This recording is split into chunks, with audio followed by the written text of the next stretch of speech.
Lee, one of the things that impresses me right now about what's going on with AI is if you take some of the really big tech companies, now I'll take Meta, Okay. Microsoft, Amazon, Oracle. They really do not trade on the fundamentals of their core businesses anymore.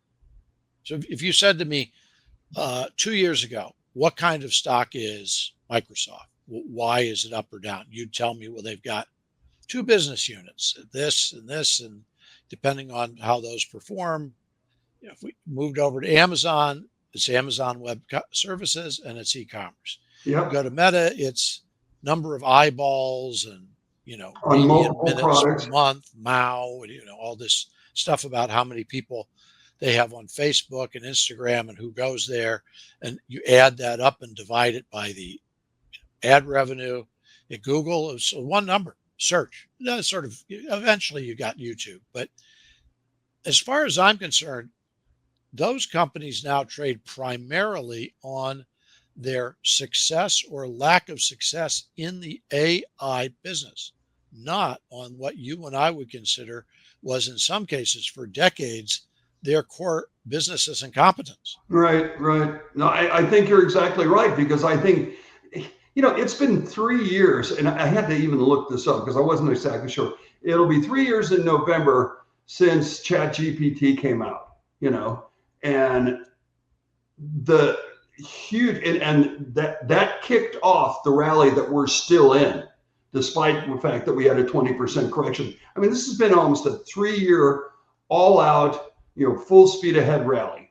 And, we've had our share of winners. I'm looking at run right now. Our pals at Applied Digital, which stopped mining crypto to open data centers, is now $28. We recommended it at $6 or something like that a year ago. Yeah, But we're winners. I think you're right. Everything's getting an AI valuation.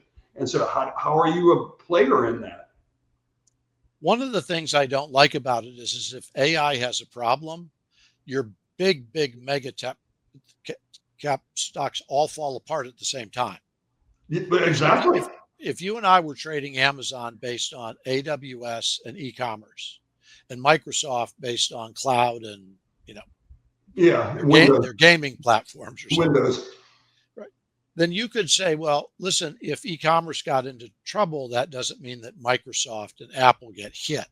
Right. Right now, those business units don't carry the water for these companies' valuations. They're Well, the positioned in margins the are AI. too thin. Yeah, margins are way too Well, thin. and so what you have now is, for the first time in my memory, all of the major tech companies are traded on based on one premise, a single premise, and that is, how do they do in artificial intelligence? Right. Whereas 25 years ago, how will they do on the internet?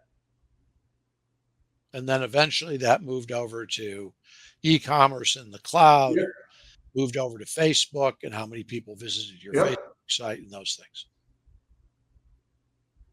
Well, I think one of the issues that you see is that it's clearly helping, and companies are starting to employ it in as they unemploy workers because it's taking care of a lot of menial tasks that you don't have to pay somebody to do.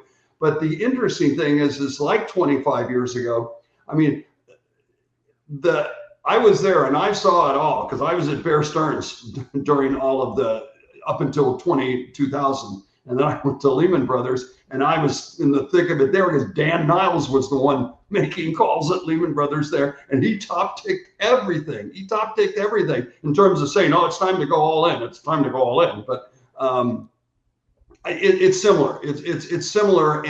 But that ran a long time. That really ran from like 97, 98, 99. It ran for 3.5, 4 years before it actually blew up. And I think there's going to be a reckoning here somewhere. I don't think big tech will go out of business, but boy, they can get hit hard considering where they're trading at.